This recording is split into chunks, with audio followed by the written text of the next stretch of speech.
மணத்தக்காளி தண்ணி சாறு செய்வதற்கு தேவையான பொருட்களை பார்க்கலாங்க.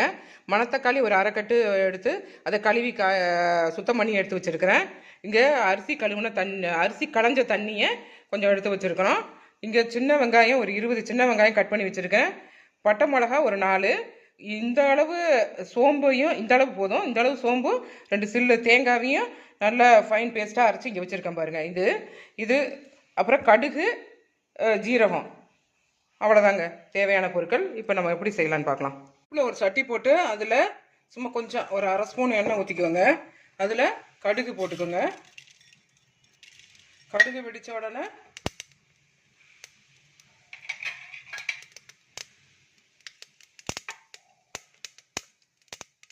வெடித்த உடனே ஜீரகத்தை போட்டுக்கோங்க. அதில் கடுகும் ஜீரகம் நல்லா வெடிக்கட்டும். வெடித்தோடனே அதில் பட்டை மிளகா கட் பண்ணி வச்சுருந்தோம்ல அதை போட்டுக்கங்க.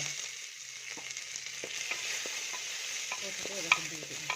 பட்டை மிளகா போட்டுட்டு அது நல்லா இதாகட்டும். அப்புறம் சின்ன வெங்காயம் கட் பண்ணி வச்சுருக்கதை போட்டுக்கோங்க. இதை போட்டு நல்லா வதக்குங்க. சின்ன வெங்காயம் நல்லா வதங்கிடுச்சு பாருங்கள். அதில் இந்த கீரையை போட்டுக்கோங்க. நறுக்கி வச்ச கீரையை அதில் போட்டுக்கிட்டு ஒரு வதக்கிக்கலாம். போட்டுட்டு நல்லா ஒரு வதக்கிக்கணும்.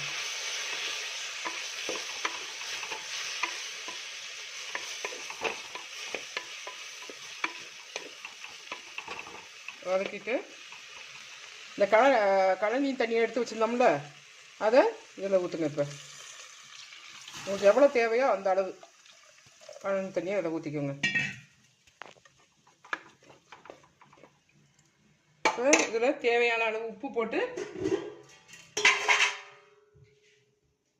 இதுக்கு எவ்வளோ தேவையோ அந்த அளவு உப்பை போட்டு மூடி வச்சுருங்க. தேவையான அளவு உப்பு போட்டு இதை மூடி வைங்க. அவ்வளோதான். தக்காளி தண்ணி சாறு நல்லா கொதிக்க ஆரம்பிச்சிங்க. அதோட இலையோட எசன்ஸ் எல்லாம் இறங்கிடுச்சு. இந்த நேரத்தில் இந்த கொஞ்சோண்டு சோம்பும் தேங்காய் போட்டு அரைச்சி வச்சோம்ல அதை அதில் ஊற்றணுங்க. ஊற்றிட்டு கொஞ்சம் ஒரு 2 நிமிஷம் இது கொதிச்சா போதும்.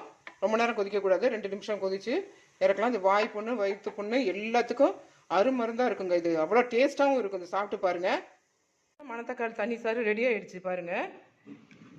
ரெடி ஆகிடுச்சு. இதை சூடான சாதத்தில் நம்ம ஊற்றி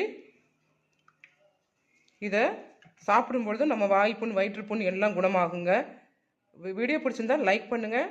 வீடியோவுக்கு லைக் பண்ணுங்கள், ஷேர் பண்ணுங்கள். தேங்க்யூ ஃபார் வாட்சிங்.